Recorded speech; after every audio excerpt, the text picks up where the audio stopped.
வாழ்க வையகம், வாழ்க வையகம், வாழ்க வளமுடன். குருவே துணை. அனைவருக்கும் இனிய காலை வணக்கம். அசன் அருட்தந்தை வேதாத்ரி மகரிஷி அவர்களது உலக சமாதான கவிதைகள் பார்த்து கொண்டிருக்கிறோம். இன்று கவி எண் 195. பட்டினி இல்லை.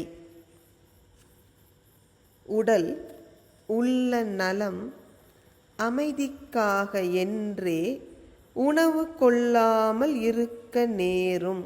அல்லால் கடல் சூழ்ந்த உலகமிசை ஒருவரேனும் காதடைத்து கண் இருட்டி கருத்தை ஈர்த்து குடல் முறுக்கி நரம்புகளை தளரச் செய்யும் கொடும் பசியால் வருந்திடவே மாட்டார் அன்று.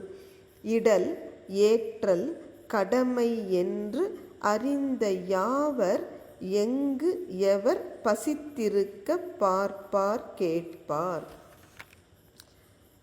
மகாகவி பாரதி தனியொரு மனிதனுக்கு உணவில்லை எனில் ஜெகத்தினை அழித்திடுவோம் என்றார்.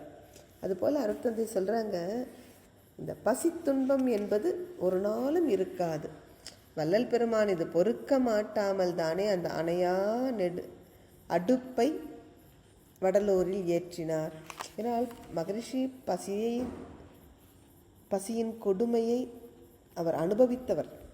அதனால் சொல்கிறாரு, இந்த பசினால் என்னெல்லாம் துன்பப்படுறாங்க மனிதர்கள். கண் அப்படியே இருண்டுட்டு வருது, காது குப்புன்னு அடைச்சிருது, அறிவு யோசிக்கிறதுக்கே முடியாமல் மயங்கி நிற்கிறது. இந்த குடல் பசி துன்பத்தால் அப்படியே முறுக்கி பிழிவது போல இருக்கும். உடலில் உள்ள நரம்புகள் அனைத்தும் தளர்ந்து போகும். இப்படிப்பட்ட ஒரு கொடிய துன்பம் தரும் பட்டினி என்பது அந்த காலத்தில் இருக்கவே இருக்காது. ஆன்மீக முன்னேற்றத்திற்காக அல்லது இந்த உடல் நலம் பெறுவதற்காக ஒரு சில நேரம் ஒரு சிலர் மட்டும் அவரவர் உடலுக்கு ஏற்ற அளவு ஒரு குறைஞ்ச நேரம் பட்டினி இருப்பாங்களே தவிர, மற்றபடி யாருக்கும் உணவு கிடைக்கலன்னு பட்டினி இருக்கிற ஒரு அவலம் இருக்கவே இருக்காது. மனிதகுல வாழ்வே ஒருவருக்கொருவர் ஒத்தும் உதவியும் வாழ்வதாக அமையும்.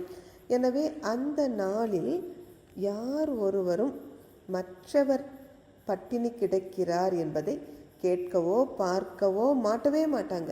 உடனடியாக ஓடிப்போய் உதவி செய்வாங்க. எனவே அது மட்டுமல்லாமல் அந்த உற்பத்தியான பண்டங்கள் பங்கீடு இவை அனைத்தும் மிக முறையாக ஒழுங்குபடுத்தப்படுவதால் எந்த ஒரு இடத்திலும் அதிகம் என்றோ ஒரு இடத்தில் பற்றாக்குறை என்றோ இருக்கவே இருக்காது. எனவே மனிதர்கள் அனைவரும் அளவோடு உணவு உண்டு ஆரோக்கியமாக வாழ்வார்கள். நன்றி. வாழ்க வளமுடன்.